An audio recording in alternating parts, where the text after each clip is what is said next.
Buenas tardes.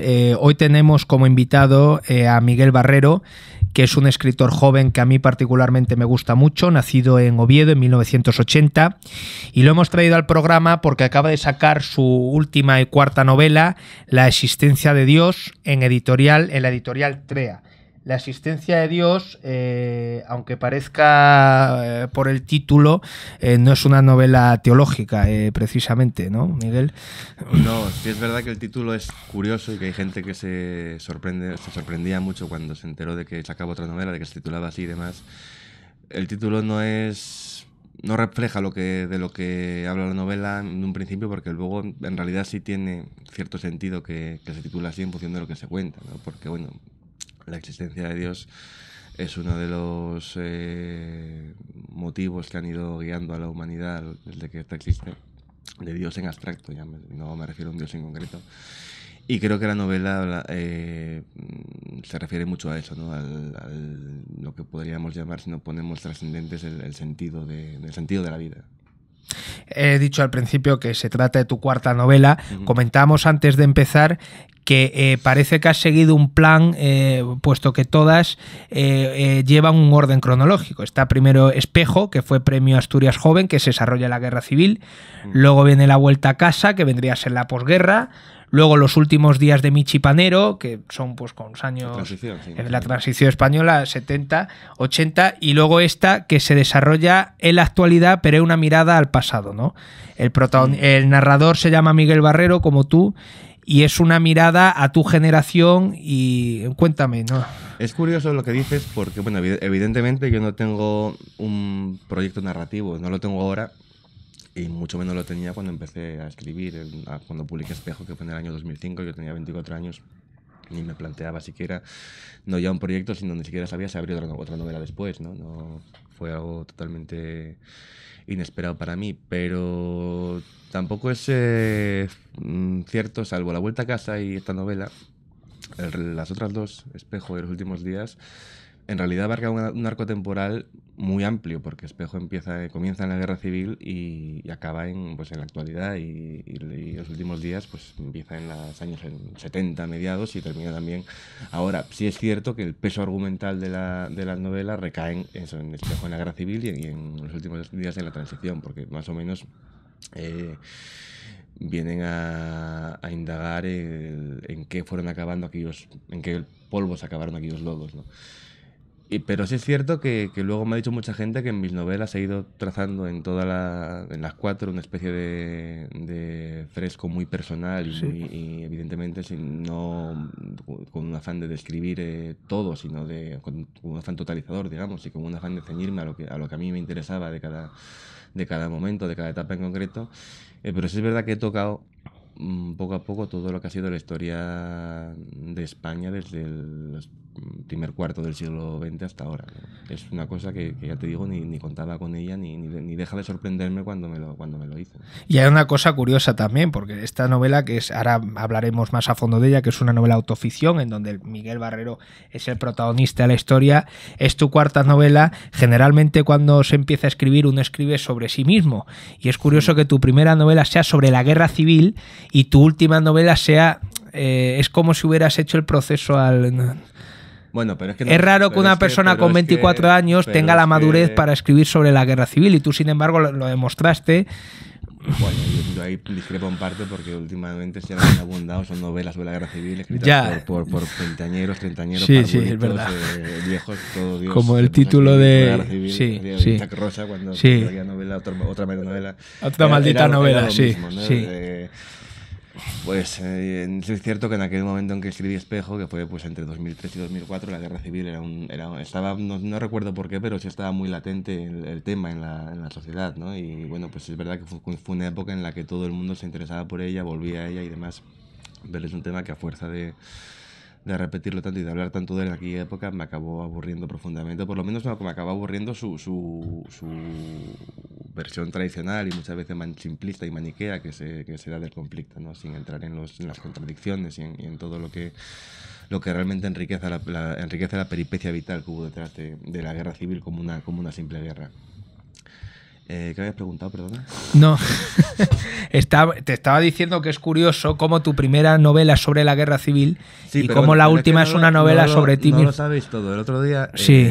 no recuerdo bien cómo fue, pero en una conversación salió esta novela. Sí. Y yo recordé una cosa en la que no había reparado hasta ese día, que es que la primera cosa que yo publiqué con un mínimo de seriedad fue un cuento por entregas. Un cuento de Navidad que me encargaron en un periódico asturiano, La Nueva España, en enero de 2002, si no recuerdo mal. Y fue un cuento en el que yo hice un juego,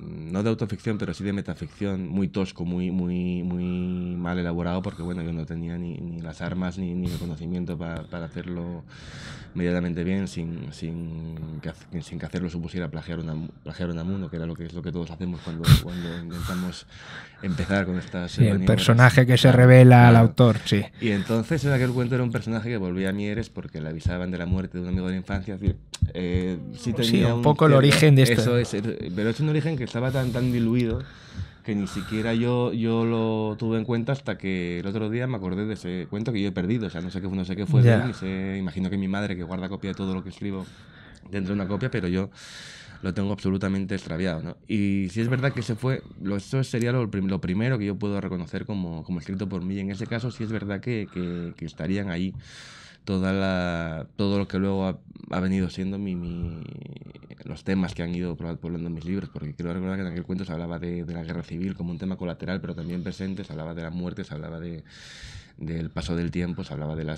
confrontación generacional. Sí, que son los temas que configuran tu obra. Que luego han ido estando de una u otra manera en mis libros, ¿no? Entonces sí es verdad que bueno...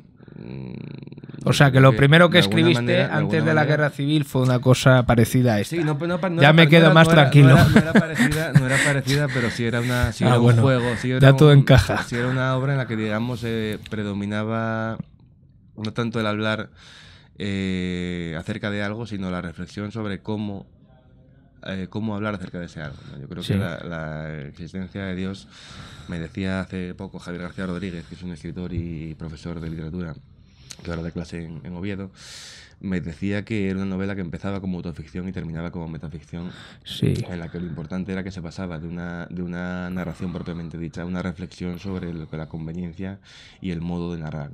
Sí, es muy acertada ese... Creo que es un viaje, una lectura interesante por cuanto plantea un viaje desde el qué al cómo, que yo creo que es el viaje que debería vertebrar cualquier obra literaria, que por lo menos vertebra las mías, ¿no? Yo me preocupa, siempre que me siento ante una página en blanco, no me preocupa tanto qué contar como el cómo voy a contar eso que quiero contar. Creo que el estilo lo es todo, ¿no? El estilo determina el conjunto de la obra e incluso acaba determinando el tema, muchas veces. Ahora que hablas del estilo, quería decirte que las 4 novelas, aparte de la extensión, que más o menos son novelas cortas, comparten también un estilo muy similar, un estilo que es reconocible en tu obra desde Espejo. Y es un estilo, yo siempre te lo digo, no sé si estarás, creo que sí, pero que a mí me recuerda bastante al estilo de Javier Marías. Es un estilo hecho a base de frases largas, con bastantes circunloquios, o sea, que fluye muy bien, pero no es un estilo hecho a base de frases cortas, tiene muchas subordinadas. No sé si es un escritor que te interesa o que piensas tú que te ha podido influir. Que me digas es un elogio, porque a mí Javier Marías es uno de los escritores, posiblemente de los españoles, el que más me interesa, junto con, no sé, Vilamatas, Eduardo Mendoza, nombres así muy concretos. Pero sí es verdad que puede que Marías, si me pusieras a hacer un listado serio de autores que me interesan, ocupara el primer puesto, ¿no? Sí, es verdad que en mi caso, la preocupación por el estilo es una preocupación fundamentalmente por la sintaxis, ¿no? A mí me gusta estirar la sintaxis, me gusta jugar con ella, retorcerla, darle vueltas, porque creo que la sintaxis es el meollo de siempre de la frase, no es el meollo del lenguaje, porque de la sintaxis depende todo, de una estructura u otra. Depende que una cosa diga algo, diga lo contrario. Sí. Y por eso me interesan esos juegos de introducir frases dentro de otras, de plantear discursos al margen del discurso principal, de ir jugando con todos esos artificios que permiten que la lectura de la novela no sea un ejercicio, digamos, fácil o complaciente, simplemente ir pasando páginas a ver qué pasa, sino que también exija una implicación real por parte del lector, que el lector se siente involucrado en la historia, no tanto porque le interese lo que se cuente en ella, como porque se siente que él mismo la va desmanejando a medida que la va leyendo.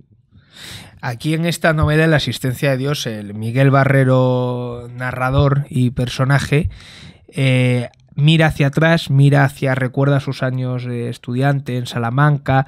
Muchísimas de las cosas que aquí se cuentan coinciden con tu biografía personal. O sea, yo entiendo que el narrador Miguel Barrero aquí tiene muchísimo que ver contigo.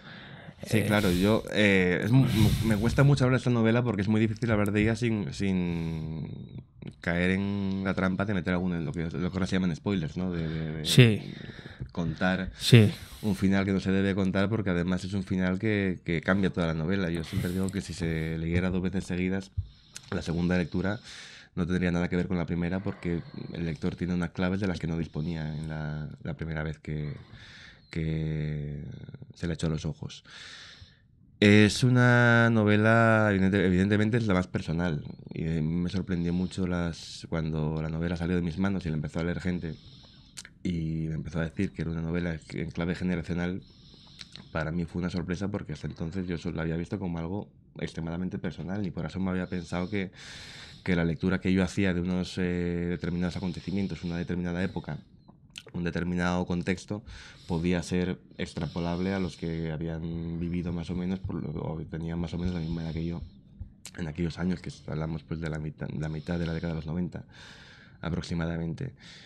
Y pues sí, para mí es una novela muy rara, ¿no? Porque yo nunca había, en todas mis novelas, tanto en Espejo como en La Vuelta a Casa, como en Los Últimos Días, aunque no hablasen de mí, aunque no hablase de mí directamente, sí es verdad que había cosas que me interesaba mucho. No quiere decir que ningún personaje fuese yo, que hubiera una identificación directa entre una cosa y otra, pero sí que lo que se trataba en ellas eran temas que a mí me afectaban en algunos casos muy directamente, pero sí es verdad que nunca lo había abordado con la crudeza, si se quiere, tan directamente como lo hago aquí. Bueno, en cierto modo también, aunque esos personajes en concreto no fueran como tú, también el autor plasma se plasma en todos los personajes que escribe, ¿no? Como decía Flaubert, de Madame Bovary soy yo. Eso es innegable. Uno cuando escribe es el mismo, y lo que sale de su pluma, bueno, además de sus manos o de su teclado, es parte del mismo, con lo cual es inevitable que todo esté impregnado de alguna manera por la forma de la que el autor interpreta o ve el mundo, ¿no? Bien sea para refrendarla, bien sea para contradecirla, porque la literatura también se basa en eso, en la dialéctica entre lo que es y lo que no es, o lo que debe ser, lo que no debe ser, según el criterio de cada uno.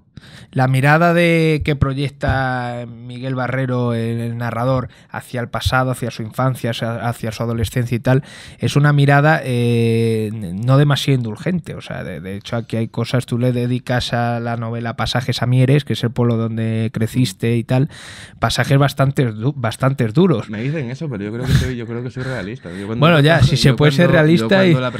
Cuando la presenté en Mieres, de hecho, hubo gente bueno, el presentador me lo dijo así, ¿no? Ha sido muy, muy duro con Mieres. Y la gente que estaba por allí, todos me daban la razón en que aquella época había sido una época desastrosa para vivirla allí. La cuenca minera asturiana atravesó los años 90 en unas condiciones muy malas, por no decir pésimas. Yo siempre digo que cuando hablan del fin del mundo de los mayas y demás, en la cuenca minera, el fin del mundo ya lo pasamos. Pero estamos viviendo el posfin del mundo. Ya, ¿no? Una nueva era. Ahí asumimos lo que era perderlo todo de repente y sin que nadie nos ofreciera una salida digna por la que seguir caminando. Yo creo que sí es verdad que he procurado ser lo más, no imparcial, porque es imposible, pero sí lo más distante posible respecto a mi propio pasado y al pasado de las circunstancias que me envolvieron. Por una razón muy sencilla, que es que la memoria es muy tramposa y siempre lo tiñe todo con esa patina de nostalgia que te hace rememorar tu vida con una indulgencia y una complacencia casi pornográfica en muchos casos, ¿no? Si pensamos en en nuestra adolescencia, tanto tú como yo, caeremos de inmediato en el error de decir que fue una época maravillosa, sin preocupaciones, tal, no sé qué, y en realidad es una época muy difícil. Se sufría muchísimo. Claro, si tú piensas en tu adolescencia, tal y como la veías en tu época adolescente, era un horror, era una época con muchísimas dudas, inseguridades, con la necesidad de sentirte parte de un grupo para no verte aislado del mundo. Sí. Eso no era bonito. Lo vemos bonito ahora porque bueno, ha pasado el tiempo y tendemos a perdonarnos nuestros defectos o a perdonar también los defectos de lo que nos envolvió en su momento, ¿no? Y a verlo como una cosa, bueno, ya pasó, pues tampoco fue tan malo, ¿no? Y yo creo que en realidad yo lo que quería era volver la vista atrás sin caer en esos tópicos tan manidos y tan nauseabundos muchas veces que, bueno, que todos estamos cansados de... En la adolescencia la adolescencia surge un poco la vocación de escritor y a mí me ha gustado mucho leer esta novela un poco con el subtexto de cómo se hace un escritor, porque realmente aquí hay pasajes, no sé que no te gusta que desvelemos nada, pero por ejemplo el viaje de fin de curso a París, etcétera, hay pasajes que realmente dices, joder, es que de aquí a la fuerza una persona con sensibilidad y con una mirada abierta a la fuerza tiene que escribir sobre todo esto. No sé tú cómo ¿Tú crees, por ejemplo, que el escritor es una persona que tiene una sensibilidad especial o una persona que es capaz de ver cosas que a otras personas se le escapan? No sabría qué responderte. Yo creo que la gente, los escritores tienen, porque no me gusta incluirme a mí como escritor. Hombre, pero ¿cómo no te vas a incluir? Entonces, bueno. Me da un pudor infinito. Creo que si tienen algún tipo de tara, ¿no? que les impide ser felices, ¿no? Yo creo que se escribe para compensar la propia infelicidad porque uno ve que no va a llegar nunca a tener o a ser todo lo que anhelo que le gustaría ser. Uno escribe al fin y al cabo porque no entiende lo que pasa, ¿no? Lo que tiene alrededor o lo que vive. Y tampoco escribe para buscar respuestas porque sabe que no va a tener respuestas. Escribe para tratar de que las preguntas queden formuladas de la mejor manera posible. Claro. Por lo menos para clarificarlas en su cabeza, ¿no? Y esta novela surgió de un momento muy complicado de mi vida. Por un lado porque tenía otra novela en la que llevaba trabajando 3 o 4 años que se me truncó del todo, ¿no? Llegó un momento que no sabía cómo conducirla ni hacia adelante ni hacia atrás. Y vi que se iban 3 años de mi vida a la basura. Aparte de todo eso, se sumó una crisis personal y profesional bastante grande. Y bueno, pues en un momento dado me vi en mi habitación preguntándome quién era yo, cómo había llegado a ese momento y cómo iba a salir de él. Y rememorando a partir de eso una anécdota una cosa que me había ocurrido en Salamanca en el año 99-2000, cuando yendo un día de paseo hacia el río me encontré unas páginas del Quijote y se lo conté por carta a un amigo de Miguel. Y de ahí surgió la novela, que además surgió sin ningún tipo de planificación previa, no se fue haciendo a sí misma, hasta que en un momento dado, más o menos hacia la mitad, dije, pues va a ir por aquí. Y ahí sí fue cuando ya le fui dando la orientación que al final tuvo. Me gustaría que desvelases, si no te importa, por qué se llama la novela La existencia de Dios. O sea, hay una anécdota que además sucede casi al principio. Es una anécdota que es una anécdota real, en realidad, porque es la voy a contar muy esquematizada para no tal. En el Mieres de los 90 había un personaje que iba por una noche, fue por los bares y me lo cuestionó a mucha gente y lo comentó y demás, que iba por los bares con una servilleta en la que tenía un teorema que él mismo había formulado por lo que se demostraba la existencia de Dios. Y a partir de ahí esa anécdota es la que luego va dando... Sí, se la atribuyes a un amigo tuyo, un amigo de Miguel Barrero. A todo lo demás, ¿no? Era lo que pasaba. ¿Y el teorema? ¿Te acuerdas del teorema? Yo nunca lo llegué a ver. ¿No? A mí me lo contaron. Yo no estaba aquella noche en Mieres. Yo creo que ya estaba en Salamanca cuando pasó aquello. Y no supe más. Vamos, pero sí me quedó grabado porque fue un tema además del que luego nunca volvió a ver nadie. Se comentó un día como una simple anécdota y pista, pero a mí me quedó grabado. Imagino que sería una especie de paráfrasis de San Anselmo o algo similar, ¿no? Que la cabeza del tipo en cuestión diría para muchos más, pero bueno. Ya, bueno. Así fueron las cosas. ¿Y estás preparando ahora alguna otra novela?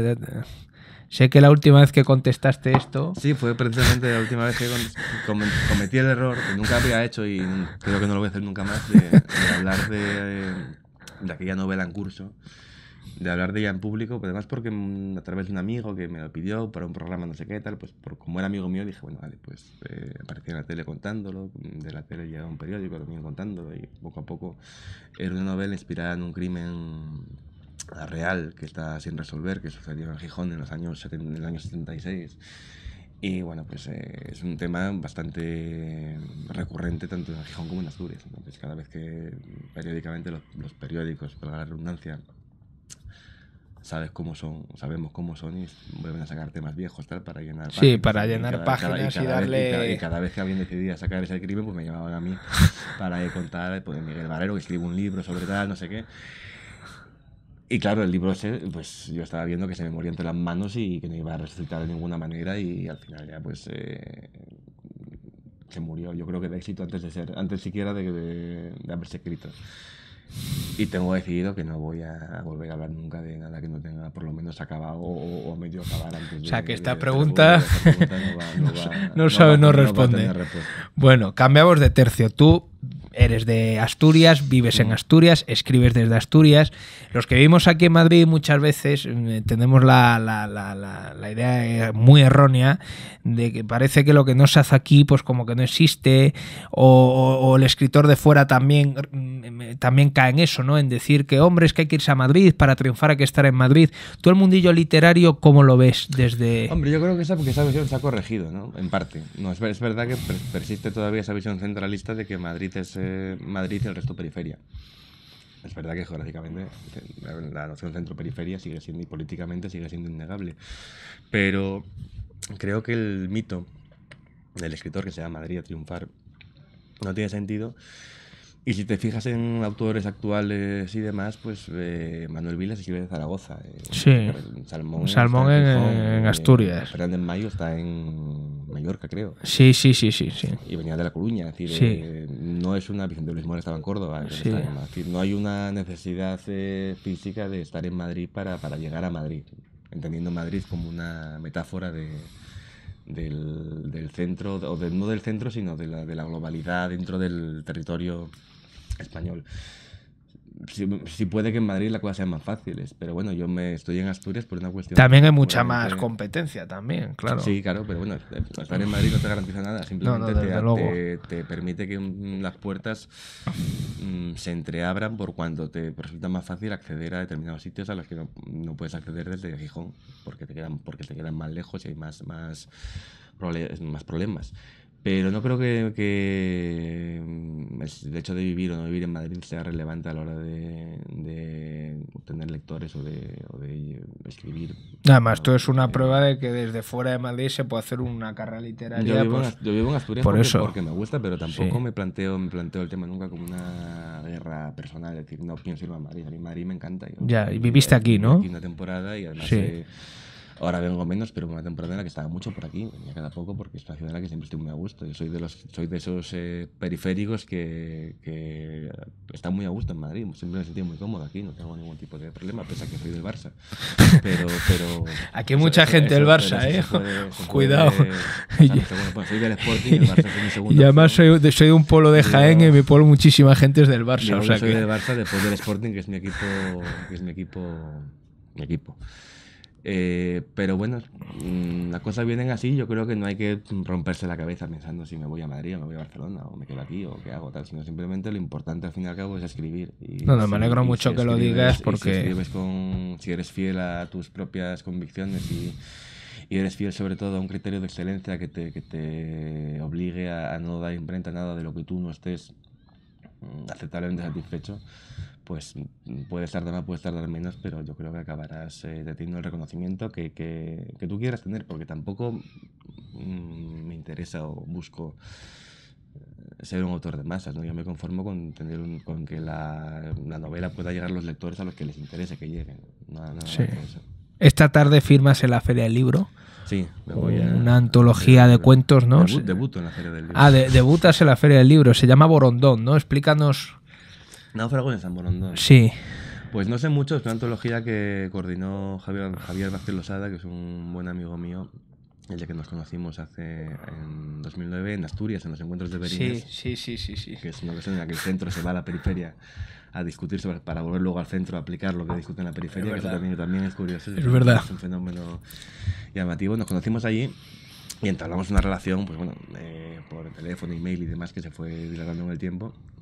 Y hace bastante, ya no sé cuánto tiempo fue, me escribió para pedirme un relato para una antología de narradores españoles de X edades o de X tal, para una editorial que ya estaba buena, y me envió un cuento. Y el libro ha salido hace, no sé, 15 días, un mes, no sé muy bien cuánto, y me preguntó si estaba dispuesto a venir a la feria. Yo le dije encantado. Pues nada, y ahí voy. Encantado estoy yo de tenerte aquí, muchísimas gracias, te deseo mucha suerte. La asistencia de Dios, Editorial Trea, una novela muy recomendable, y gracias por venir, y a ver si Gracias puedes venir pronto con ese libro que estás escribiendo que no me quieres contar. No has dicho que estoy escribiendo nada. No, pero yo sé que sí. No, pero yo sé que sí. Yo sé que sí. Bueno, gracias, Miguel.